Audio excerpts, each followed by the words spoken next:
la politización de su geografía, o al menos la intensidad con que abordaban la dialéctica de la exclusión. Esto es, en cierta manera, plantearnos lo que implica una temática donde hay dos termómetros de interés y de deseo. En el año 2009 me tocó organizar el 7º Simposio Internacional de Teoría y Arte Contemporáneo, CITAC. Los motivos de mi intervención ahí fueron, al mismo tiempo, programáticos y pragmáticos, anecdóticos y significativos, públicos y privados. Los públicos, algunos de ustedes los conocen. Llamábamos a una evaluación de las 2 décadas que al fin del siglo XX y principios del XXI habían redefinido la geopolítica del arte global. En Tlatelolco nos reunimos artistas y pensadores que han operado como agentes y testigos de la intensificación de las interacciones que se puso precisamente la visibilidad del arte global del sur y de sus reclamos acerca de la estructura geopolítica de la representación. Ahí había muchos de los teóricos que han sido los participantes claves de la emergencia de una crítica postcolonial en el sur. Jim Fisher, Nikos Papastergiadis, Nelly Richards, Wally Ronick, Ana Longoni, José Luis Barrios, etc. Otros eran artistas practicantes de varias generaciones que han fungido como dobles agentes, teóricos y políticos, argumentales y prácticos. Beatriz González, Doris Salcedo, Roberto Jacobi, Magdalena Yetrick, Marcelo Expósito, no voy a agotar la lista. La invitación era, por tanto, repensarnos desde lo que yo llamaba un éxito relativo. Asumíamos que la dinámica de expresión de anécdotas de quejas sobre la exclusión y la distorsión de nuestra participación en el arte global ya no tenía entonces el mismo significado, de modo que era necesario redefinir la agenda más allá del sufrimiento y la resistencia ante los estereotipos culturales, la temática de los 90. Debíamos reevaluar cuál era el lugar desde donde, vencida, al menos simbólicamente, o al menos entre nosotros, la hegemonía del norte, podíamos trazar dilemas, estrategias y debates nuevos. Como ven, nuestra agenda asumía que gozábamos ya de un relativo levantamiento de la exclusión en el eje norte-sur, de un modo en que habíamos entrado a un mar de ambigüedades, donde nuestra integración al campo de poderes relativos en la construcción de la cultura del capitalismo occidentalizado necesitaba revisarse. Los motivos locales para llevar a cabo ese coloquio estaban cifrados en una anécdota meramente significativa en relación con lo que llamamos el mundo del arte mexicano. A mediados del año 2008, el Patronato de Arte Contemporáneo, PAC, que organiza el CITAC, me invitó a una reunión de organización para lo que iba a ser el siguiente evento. En lugar de discutir las posibilidades de un tema y un director, me encontré con que la reunión de los consejeros del simposio consideraba imprescindible postergarlo. Como un recién llegado y responsable, no me contuve en oponerme. La regularidad del evento, que es la reunión de tribus de arte contemporáneo en México más importante, quizá la fecha central del calendario del sector, era algo que no me pareció oportuno modificar. Era en enero, antes que empezara la programación efectiva de los espacios públicos, y por tanto planteaba uno iniciar el año con una agenda argumental. Entonces planteé que el coloquio era perfectamente posible de ser realizado si los invitados dejaban de buscarse en el mainstream y en el norte, de modo que era factible hacer el simposio en el corto tiempo de 6 meses, si nos allegábamos a organizarlo desde el sur.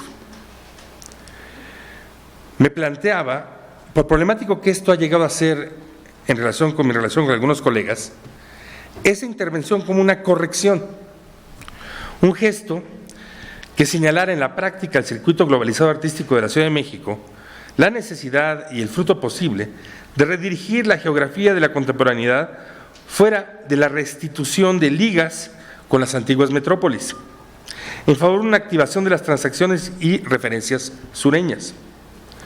Por supuesto, en ese juicio apostaba a una serie de interacciones que por muchos años habían constituido mi propio campo de práctica en el horizonte de la emergencia del arte contemporáneo de América Latina y su participación en los circuitos curatoriales críticos del norte y el sur.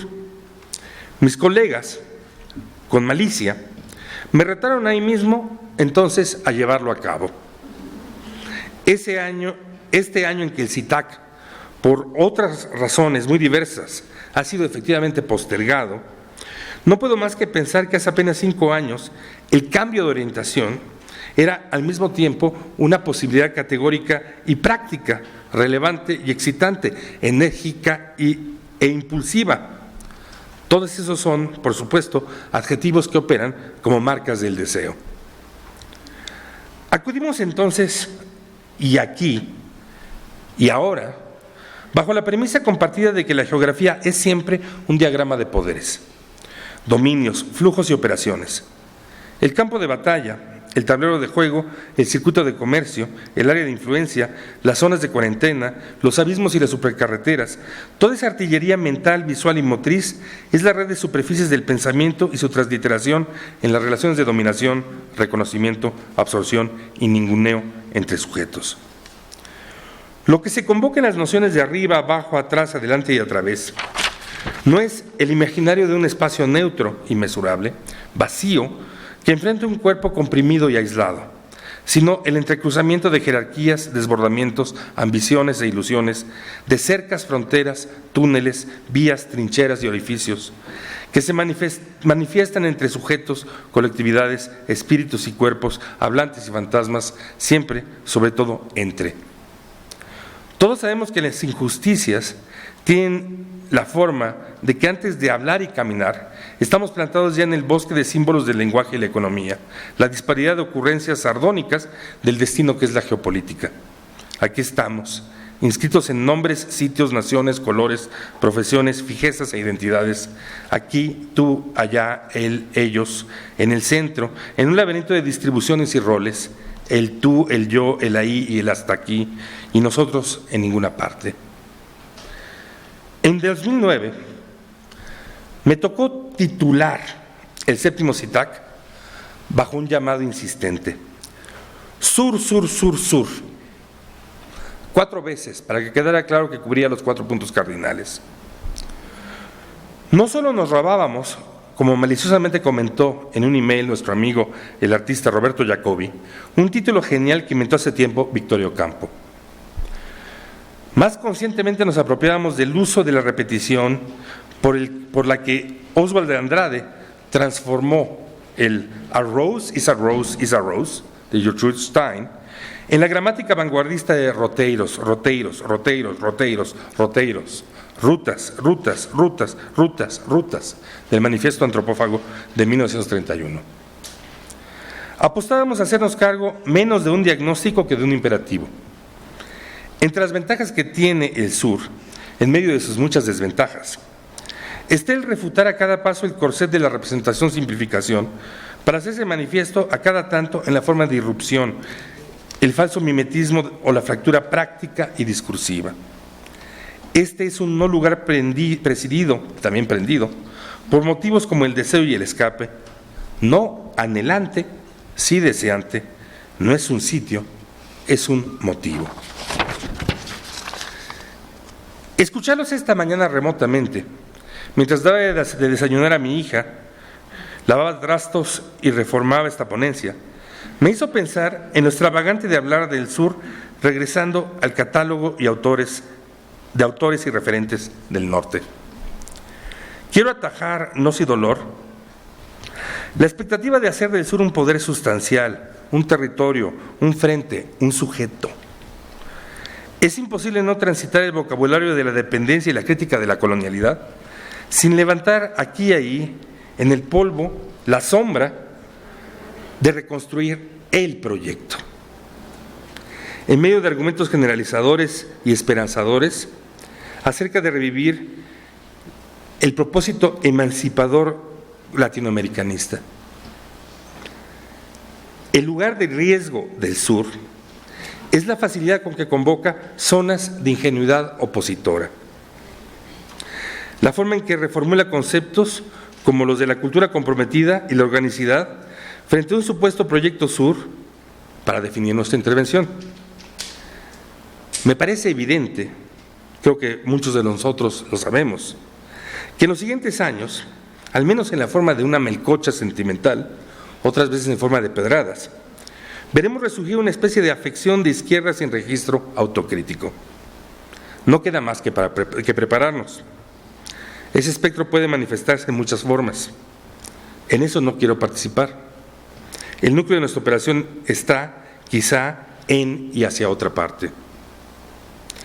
Los motivos de origen del coloquio Sur-Sur-Sur-Sur en 2009 los conocen ya. ¿Hubo alguna conclusión? ¿El debate rindió frutos? Solemos plantearnos, a veces por desilusión, a veces por cortesía, que los coloquios no tienen conclusiones, sino solo abren preguntas. Yo tengo, sin embargo, una cierta claridad de conciencia sobre la radicalidad de una intervención que ocurrió en el CITAC Sur, que estuvo a cargo de Nikos Papasteriadis, y que me parece decisivo traer aquí a colación, tanto porque plantea un sitio que supongo puede ser significativo para ustedes, como porque está marcado por el lapsus, el olvido y, por tanto, un conflicto deseante. Las memorias de Sur, como muchas otras publicaciones del circuito de arte contemporáneo, son bilingües, inglés y español. La tarea de administrar los lenguajes pareados fue abordada en una lógica tridimensional.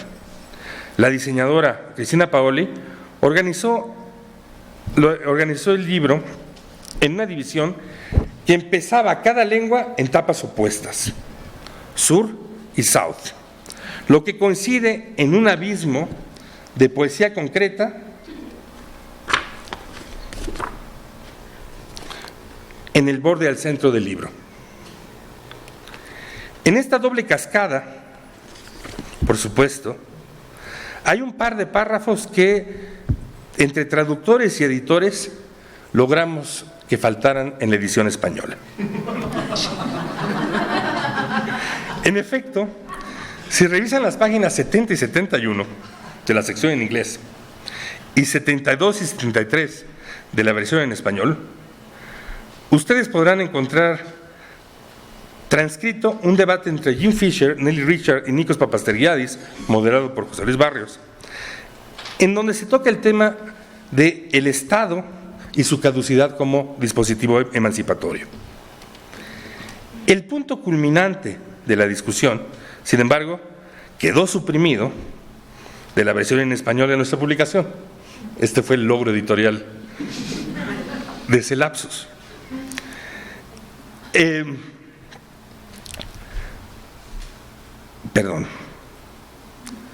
De modo que a nadie puede reprocharle no haberlo leído en mi idioma.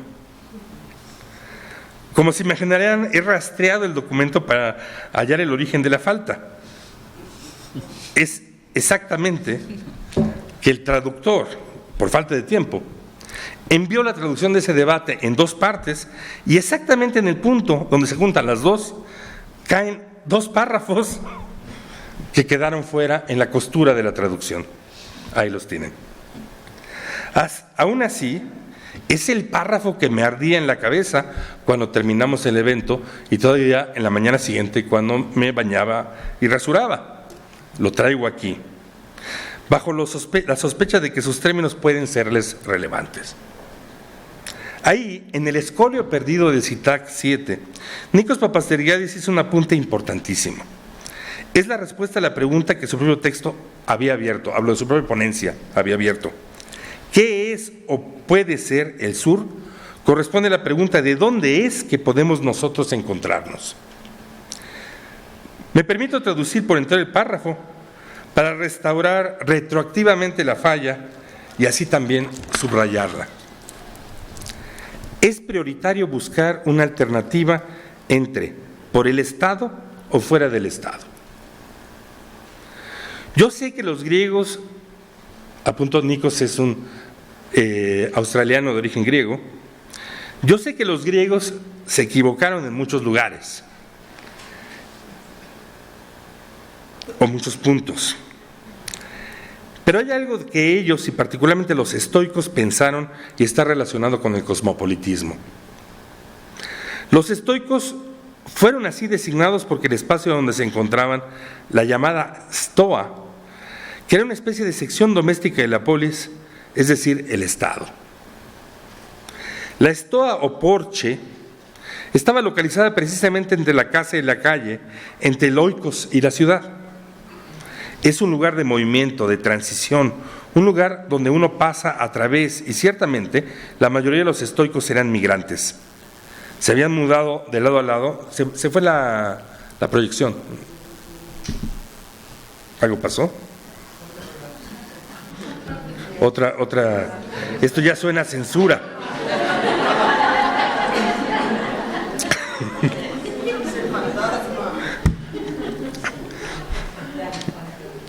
Los estoicos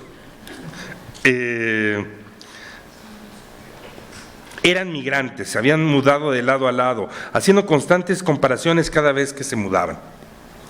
Cuando nos preguntamos, ¿cómo será el espacio donde podremos venir a estar juntos? Pienso que será un lugar de transición. Aquí podremos una vez más pensar sobre el siguiente punto. ¿Dónde es que habremos ir una vez que se colapse el Estado? ¿Cuál es la alternativa? La alternativa es muy simple. Estamos en una fase donde el individualismo y todo lo demás está dominado por el consumismo, y es nuestra obligación reescribir este momento de modo que la individualidad y la colectividad puedan entenderse en común. Esto no requiere un retorno al Estado, pero tampoco estoy fascinado con el mercado libre de cultura consumista. Trabajo en una universidad en la tradición clásica, un laboratorio que crea una tensión entre el Estado y nuestras relaciones entre nosotros. Es decisivo entender nuestras relaciones entre nosotros para comprender lo que está por venir, qué abriga el futuro y qué hay allá afuera en el mundo. Quiero subrayarles este constante trabajo que el texto de Nikos hace de estos dentros que permiten la relación hacia afuera, de este entre que establece la locación.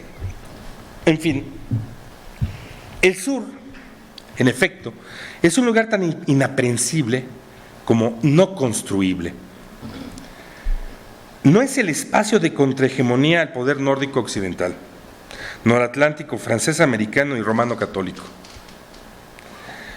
No es un nuevo lugar, hogar, ni un nuevo estado, sino el espacio de un tránsito reflexivo entre la casa perdida y el Estado fallido, entre la causa perdida y el poder desempleado. El sur es un espacio donde examinamos las relaciones entre nosotros y con el poder, en el entendido de que todo cosmopolitismo no es más que un reconocimiento de la relatividad de las identidades. Este espacio identitario es aquel en que accedemos a gozar de la desorientación, en lugar de apelar a una comunidad sustancial y revigorizada. El sur es una manera de inscribir ni adentro ni afuera, como el lugar donde nos extendemos a despedirnos eternamente. El sur es una manera, es que un ahí radicalmente antiidentitario pueda debatirse en esta estoa, que es el Museo de Arte Contemporáneo, que valga la nota, es el sitio donde ustedes albergan también su deriva de París a ninguna parte, no es para nada secundario. Hay condiciones que definen el arte contemporáneo como instigador de sitios y debates como este. Entonces, traduzco del griego al mexicano. Uno de los nombres del sur es Nepantla, la hermosa palabra náhuatl para lugar en medio. Pienso en una obra que aparece hasta redundante llamar central, y en un aspecto de su comportamiento que quizá no es del todo tomado en cuenta. La Cruz del Sur, Cruzeiro del Sur, de Sildo Meireles, 1969-1970. Los 9 por 9 por 9 milímetros de esta escultura, hecha de 2 maderas adheridas, pino y roble, 2 árboles ligados a la mitología del fuego entre los indígenas, colocado en su minúscula temeridad en el centro de una sala del museo o sobre un dedo, es por supuesto un emblema del arte latinoamericano. Es en efecto una obra que puede pensarse en tensión con el monumento y particularmente con el pedestal del centro del mundo de Piero Manzoni. Es el único nombre europeo que sale en mi texto. Un empaquetador de mierda. Que como dice Pablo Herkenhoff, pensé que los había suprimido, los malditos. Ahí está. Y como dice Pablo Herkenhoff, cito, ocupa un terreno que es itinerante, temporal, episódico y no específico. Cierro la cita. Sildo Meireles la produjo precisamente para evitar que su participación en la exposición Information en el Museo de Arte Moderno de Nueva York en 1970 estuviera referida a una carrera o una nacionalidad. Es decir, para redirigir su geografía a una reflexión crítica sobre la condición de frontera como el dispositivo esencial de la globalización. Hay un texto, sí, donde Sildo propone, cito, hablar de una región que no existe en los mapas oficiales, llamada Cruz del Sur. Sus habitantes originales nunca la dividieron, pero otros vinieron que la dividieron por sus propios propósitos. Cierro la cita. Sildo proponía entonces referir esa división, la que está inscrita en el objeto, a la división real o imaginaria del Tratado de Tordesillas. Esa era una región que él apuntaba, era algo que su público quizá conocía por algunas postales. He aquí una curiosa estrella de navegación. El norte en el sur, un objeto fronterizo transportado y transportando la arbitrariedad de la geografía a otro sitio. Este es en efecto mi Cruz del Sur, que es en efecto una cruz en el sur. Entendámonos, si este es el centro del mundo, también es, a diferencia del de Manzoni, un centro móvil, explosivamente pequeño, portátil, que cada vez que se expone, demanda de los organizadores y museos tener a la mano un par de copias extras, porque tiende a ser fácilmente robable. Un horizonte extraviable. Perder el norte, es decir, lo opuesto a estar norteados. El sur no es una dirección, es siempre un reclamo, pues el subalterno no se representa, infecta y roba, subvierte y pervierte, desborda y transcurre. El sur no es un objeto, es una incitación y la renuncia a aceptar el sistema continuo de modernización, universalización y homogenización. El sur no es una región, es la genealogía de las fugas y recomposiciones del esquema de las regiones. El sur estuvo y deja de estar, aparece y se muestra, ronda y explota. Esos 4 rasgos, uno por uno, son aspectos de un fenómeno que jamás se expresa del todo ni se habita. Que la territorialidad es el imaginario tanto del poder como de su contestación y resistencia, habita muy por sobre todo en la terca dialéctica entre la fijeza del norte, el centro y occidente, y la atribulada representación, proyección y denegación del sur, este y periferia. El binarismo construido por la sucesión de los proyectos universalistas de control y la expansión, la genealogía disputada pero jamás diluida de imperio, cristianismo, colonización, capitalismo y globalidad, que se sucede sin momento de vacilación cada vez que construye el campo de relatividades impuestas que llamamos centro, se expresa en la continua y cambiante territorialidad del uno y su expansión, la metrópoli y sus provincias, el eje y sus espacios, que se desborda en imposición de la demanda de un polo de atracción, influencia y deseo para el resto. Lo que tuvimos el privilegio de atender en esos 3 intensísimos días de enero de 2009 fue el despliegue de una serie de mapas de pensamiento radical que evitaban ese lugar. Todos, espero demasiado, habrán visto ya el diagrama para el CITAC 2008, que el artista carioca Ricardo Basbaum hizo a resultas de esa reunión. Los motivos de ese mapa eran múltiples, de nuevo, del orden de la necesidad y la reflexión, la sensación y el espacio, el orden y el deseo. En ese momento el CITAC tenía lugar en uno de los lugares más evocativos del gélido gusto de funeraria priista de Ramírez Vázquez, el Salón Juárez del antiguo edificio de la Cancillería, que la UNAM ha tomado a su cargo para el efecto de crear un centro cultural en el norte de la ciudad, que a pesar de la arqueología fosilizada del entorno, alberga el Memorial al Movimiento y Represión de 1968. En ese lugar, que para entonces era uno de los pocos lugares de memoria radical en México, y que es un modelo de museo de historia, teníamos la necesidad de generar alguna oscuridad y producir un objeto de pensamiento. Basbaum intervino en la vidriera para inundar nuestras sesiones del azul del mar, el cielo y el espacio de posibilidades, marcando con ese color un eco de la iluminación que Matías Gueritz creó con sus vitrales en la iglesia de Santiago Tlatelolco a unos cuantos metros, sin haber ido a esa iglesia, sin haberla pensado previamente. Pero además, esa imagen quería ser un objeto de reflexión. Basbaum tenía a su cargo una tarea que parecía imposible: poner al día, desde la perspectiva de las interacciones y conflictos contemporáneos, el mapa invertido 1943 de Joaquín Torres García. Yo siempre he tenido la convicción de que la obra de Basbaum es un dispositivo hecho para acompañar un proyecto como un simposio. Así debía ser un simposio. Sus diagramas de relaciones intersubjetivas, metaculturales, de poder y erotismo son extraordinarios objetos de reflexión, mapas de ideas, frustraciones, relaciones y deseos. En la constelación de conceptos y regiones que Basbaum nos ofrecía en el mapa para el CITAC, había, sin embargo, no salió ahí, se perdió, perdón. Había, sin embargo, una escritura secreta que es necesario develar en parte. En efecto, los bordes y vacíos, espacios y continentes de este diagrama son un mapa del mundo. No es tan explícito como esto, pero hay algo como esto ahí. La reinterpretación artística de la cartografía de la desorientación, el mundo visto, y este es aquí el modelo, desde la Antártida, puesta como centro.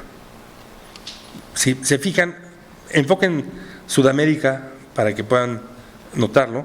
Esta es la trama que está oculta detrás de esto, solo que con una inversión de color. Se las muestro para que la vean. Lo que asoma en la compleja navegación del diagrama es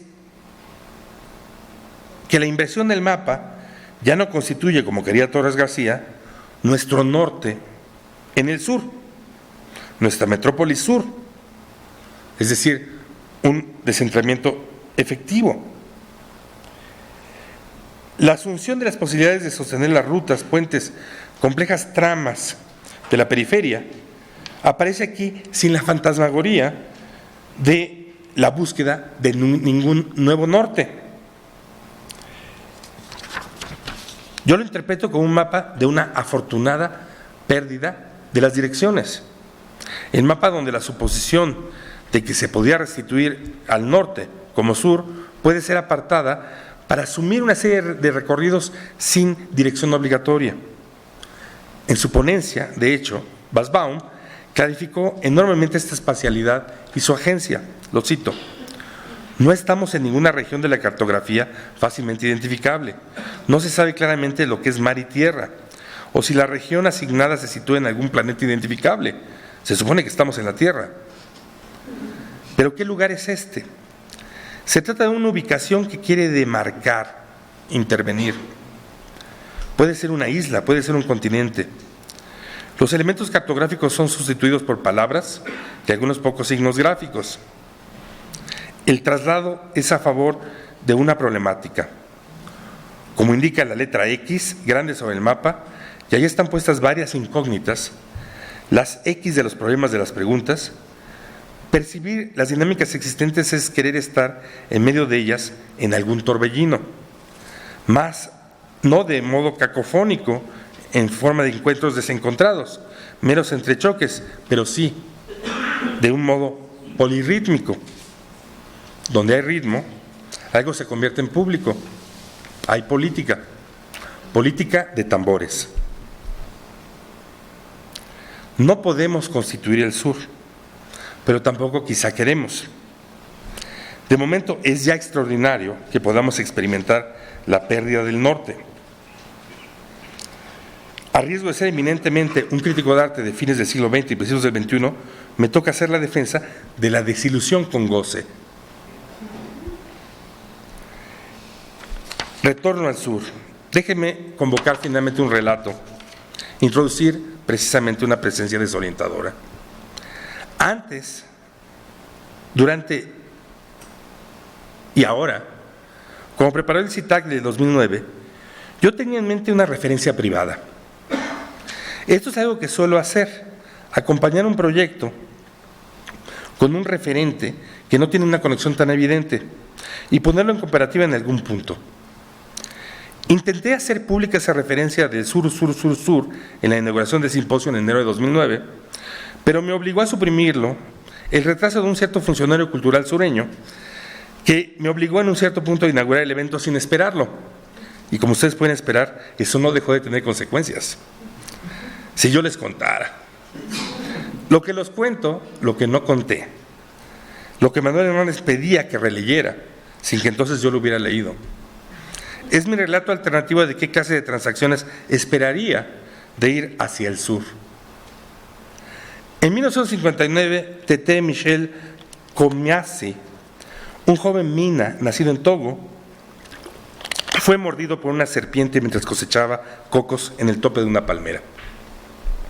Su padre, un curandero, temiendo por su vida, lo llevó a sanar con la sacerdotisa de la Orden de la Serpiente Pitón en la densidad del bosque sagrado.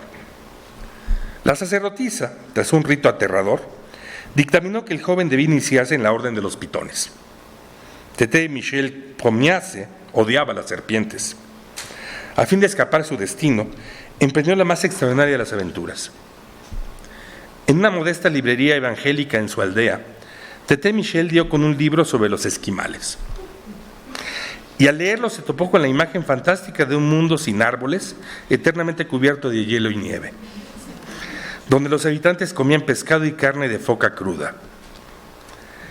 En lugar de aceptar la iniciación, su identidad, su destino, Tété Michel, con sus propios medios, emprendió el viaje al lugar de sus sueños, una isla congelada, más allá de París, el lugar que para los tongoleses designaba el conjunto de Europa, para ir hacia las vastas y escasamente habitadas regiones de Groenlandia. Haciendo trabajos de cualquier tipo y asumiendo la hospitalidad de sus encuentros casuales, Tété Michel tardó 8 años en llegar a las inmediaciones del Ártico, a Thule, sin subsidios, sin becas, sin gobierno que lo respaldara. De su periplo y su estancia con los Inuit, Comiace dejó uno de los libros más extraordinarios de la antropología invertida y la literatura de los viajes modernos, Un africano en Groenlandia, 1979. Nadie a quien se lo he recomendado no ha venido a agradecerme. Es el relato del descubrimiento de un mundo sin intermedio del proceso colonial. El encuentro entre un alto y sonriente africano que aparece en el extremo nevado de la Tierra, proveniente del otro mundo, el África tropical, sin intermedio del cuadro de representaciones construido por Occidente. Hay algo de ese relato al extremo norte que ejemplifica la complejidad y variedad de las estrategias de la búsqueda del sur. Redefinir las redes y el imaginario más allá de la colonización y desdiciendo la centralidad del norte atlántico americano. El entender que los periplos individuales son, al final de cuentas, tareas sociales, donde incluso las exploraciones más excéntricas tienen un rol en el proceso. Cito a Comiace reflexionando sobre sus razones de volver a Togo por más feliz que estaba en Groenlandia. Pero si hubiera vivir mi vida en el Ártico, ¿qué utilidad habría tenido para mis compatriotas al dejar la tierra nativa? ¿No era acaso mi deber regresar con mis hermanos de África y convertirme en el narrador de esta tierra glacial y del sol de medianoche y la noche interminable?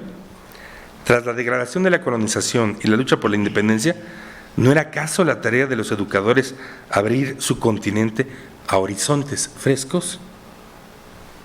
No podían ser más frescos. No conozco ejemplo más cabal que el viaje de Pomiace,